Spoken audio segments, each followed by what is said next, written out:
नमस्ते दोस्तों। कहते हैं ना, कभी कभी जिंदगी हमें ऐसे मोड़ पर लाकर खड़ा कर देती है जहाँ से या तो इंसान टूट जाता है या फिर निखर जाता है।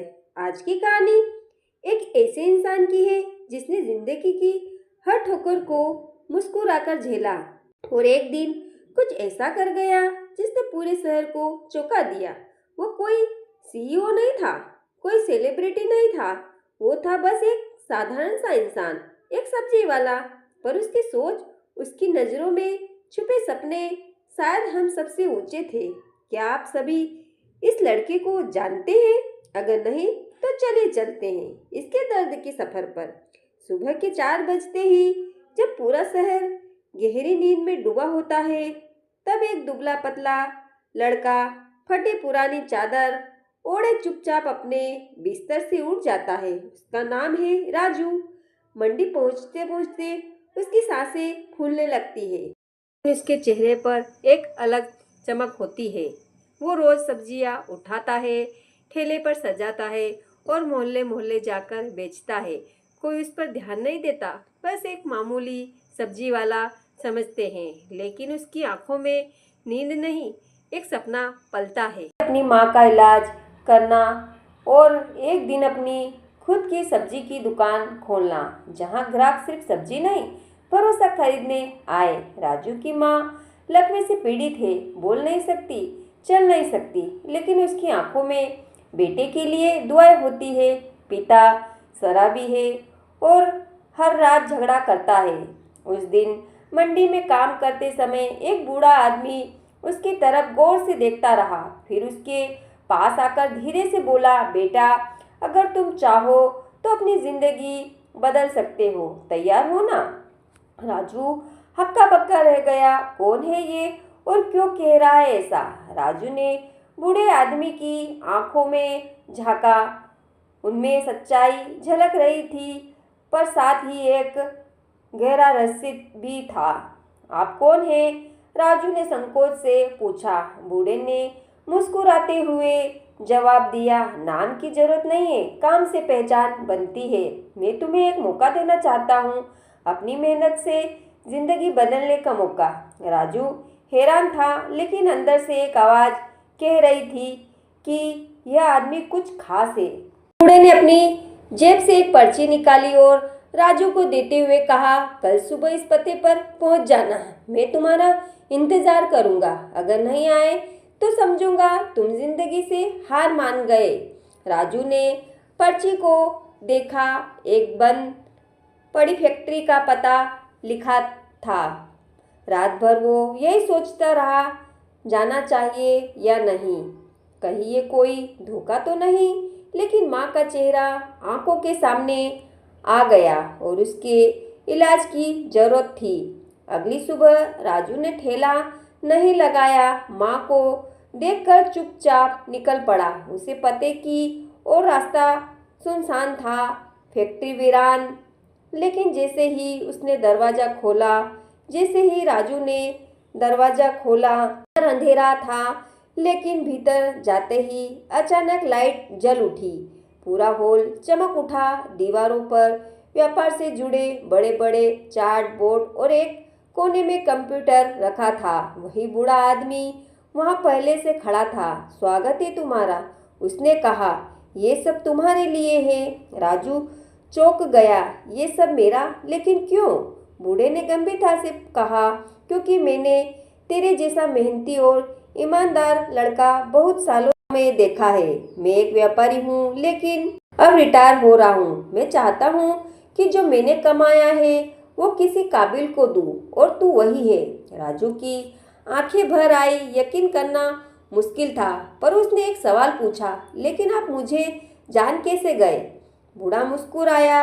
हर रोज मैं तेरी मेहनत को देखता था, बिना बताए तू हर सब्जी में जो ईमानदारी से तोलता था, वो आजकल कोई नहीं करता। बूढ़े ने कहा, लेकिन बेटा, ये सब पाने के लिए तुम्हें एक परीक्षा पास करनी होगी। राजू चौंक पड़ा। कैसी परीक्षा? ईमानदारी और समझदारी की। आज से तुम्हें मेरे पुराने 3 ग्राहकों को सब्जियां सप्लाई करनी होगी, सही समय पर, सही तौल में और बिना मुनाफे का लालच किए। अगर उनमें से एक भी शिकायत करेगा तो सब कुछ खत्म। राजू ने बिना एक पल गवाए हामी भर दी। अगले दिन से उसने तीनों ग्राहकों को सप्लाई शुरू की। होटल मालिक, स्कूल की कैंटीन और एक वृद्धा आश्रम, हर जगह वो वक्त का पाबंद रहा। तोल में ईमानदार और व्यापार में विनम्र। तीनों ग्राहक हैरान थे कि एक सब्जी वाला इतना पेशेवर कैसे हो सकता है। एक दिन जब राजू वृद्धाश्रम में सब्जियां पहुंचा रहा था, एक बूढ़ी औरत ने उसका हाथ पकड़ लिया। उसकी आंखों में आंसू थे। बेटा, तू राजकुमार है ना? राजू चौंक गया। नहीं अम्मा, मैं तो राजू हूँ। लेकिन उस औरत की आंखों में ऐसा भाव था जैसे वह उसे पहचानती हो। राजू ने बूढ़े व्यापारी से जाकर पूछा, क्या आप मुझे गोद लिए हुए हो? बूढ़ा गंभीर हो गया। नहीं बेटा, लेकिन अब समय आ गया है सच्चाई बताने का। राजू की सांसें थम गई। बूढ़े ने बताया, तेरे असली माँ बाप बहुत अमीर थे, लेकिन तेरे जन्म के बाद एक साजिश की तरह उनका एक्सीडेंट हुआ।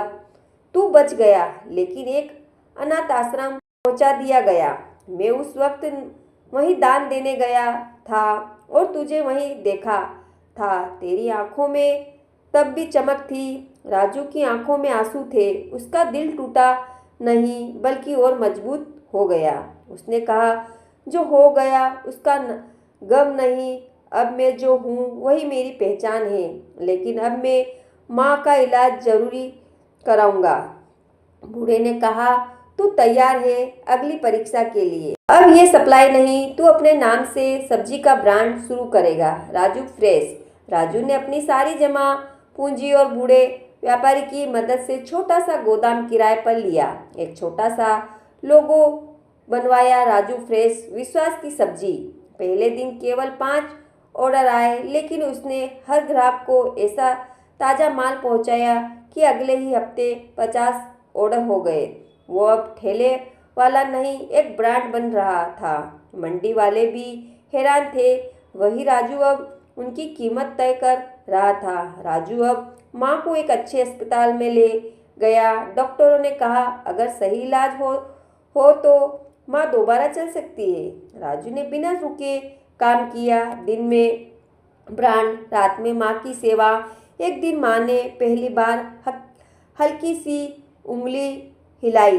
डॉक्टर मुस्कुराए, राजू चमत्कार शुरू हो गए हैं। राजू रो पड़ा, लेकिन इस बार खुशी से।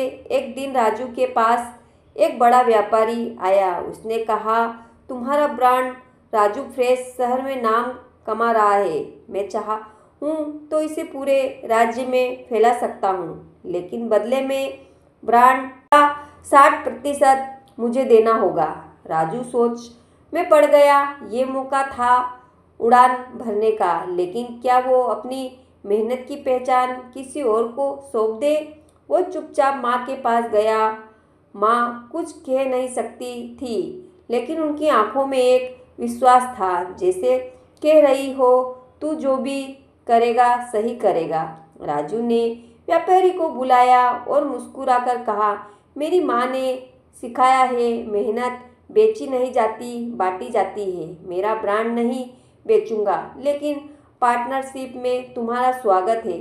40% हिस्सा में तुम्हें दूंगा, बस एक शर्त पर। हर दिन ताज़ा सब्जी और हर ग्राहक को पूरा भरोसा। व्यापारी पहले तो चौंका, फिर राजू की आंखों में आत्मविश्वास देखकर बोला, तू सच में व्यापारी नहीं, इंसानियत वाला ब्रांड है। डील पक्की हो गई। राजू फ्रेश अब पूरे राज्य में पहुंचने लगा। लेकिन कहानी यहीं खत्म नहीं होती। जब राजू को मिला एक ऐसा ऑर्डर जिसने उसे सीधा देश की राजधानी तक पहुंचा दिया। राजू पहली बार दिल्ली आया था। चारों तरफ ऊंची ऊंची इमारतें, भागती भीड़ और तेज रफ्तार जिंदगी देखकर वह थोड़ी देर के लिए ठिठक गया, लेकिन फिर उसे अपने गुरु की बात याद आई, डर मत, पहचान खुद बनानी पड़ती है। दिल्ली में युवा व्यापार विकास केंद्र में उसका नाम पहले से रजिस्टर था। वहां पहुंचते ही एक अधिकारी ने उसकी तरफ देखा और मुस्कुराते हुए बोला, अरे आप ही राजू है, आपके बारे में हमें सब बताया गया है। आपका आइडिया सुना है, भरोसे की सब्जी बहुत दम है उसमें। राजू थोड़ा घबरा गया, लेकिन धीरे धीरे उसने सबको अपनी सोच, मेहनत और इरादे से प्रभावित कर दिया। 3 दिन के ट्रेनिंग प्रोग्राम में उसे यह सिखाया गया कि कैसे ऑनलाइन प्लेटफॉर्म पर अपने ग्राहकों बनाए जाए, कैसे मोबाइल ऐप से सीधे किसान से ग्राहक तक सब्जियां भेजी जाए और कैसे अपने ब्रांड को भरोसे से जोड़कर खड़ा किया जाए। अंतिम दिन एक बड़ा अधिकारी उसके पास आया और बोला, राजू, तुम्हें एक स्कीम है की तरह 10 लाख तक का स्टाफ फंड दिया जा सकता है, लेकिन एक शर्त है, तुम्हें अपने गांव लौटकर वहीं से शुरुआत करनी होगी। गांव वालों को भी साथ लेकर चलना होगा। राजू की आंखें भर आई।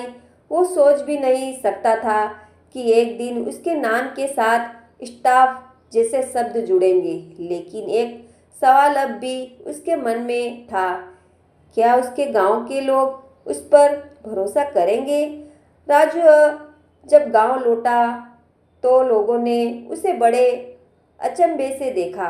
कोई कह रहा था, अरे ये तो सब्जी वाला राजू है, तो कोई फुसफुसा रहा था, दिल्ली गया था, अब क्या बना के लाया है खुद को या? लेकिन राजू अब पहले वाला राजू नहीं था। उसके चेहरे पर आत्मविश्वास था, आंखों में सपना नहीं योजना थी। गांव के चौपाल में उसने सबको बुलाया और बड़े ही विनम्रता से बोला, मैं अकेला नहीं जीत सकता, लेकिन अगर आप सब साथ दो तो हमारा गांव देश का पहला ऐसा गांव बन सकता है जहां हर घर में ताजी सब्जी पहुंचेगी, और वो भी सीधे खेत से।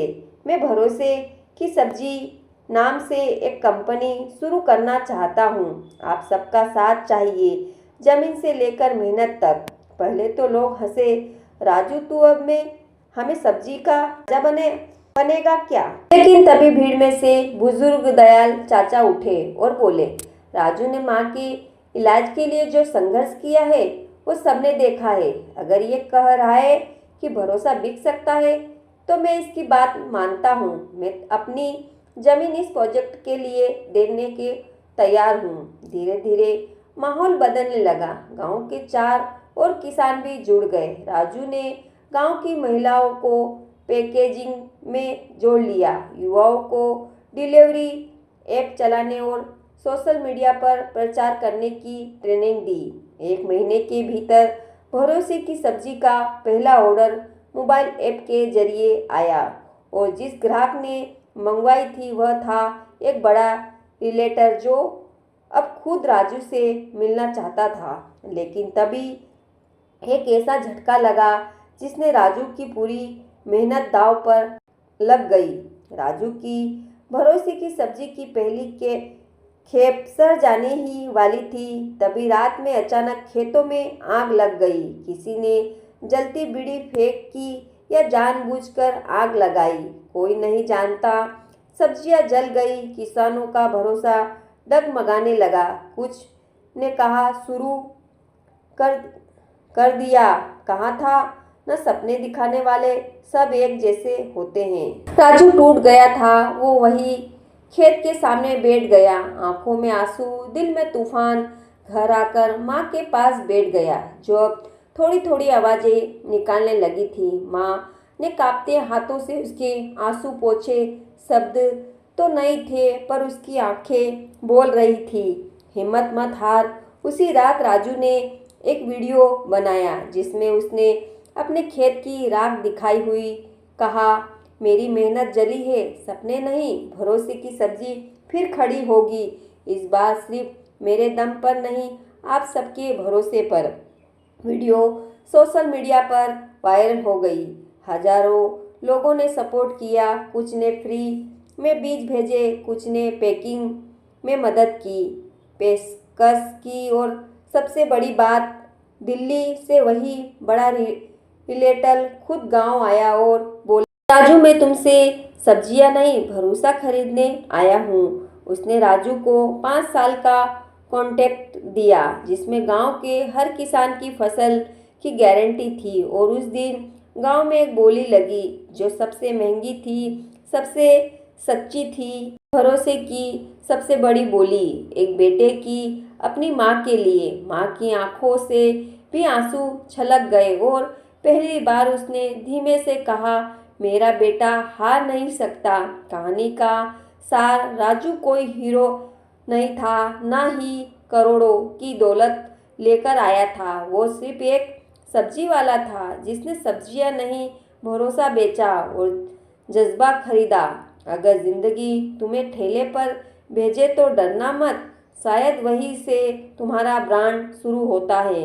मैं हूँ RJ कीर्ति। सुनते रहिए इंसानों की वो कहानियाँ जो दिल में आँख छोड़ जाए। धन्यवाद।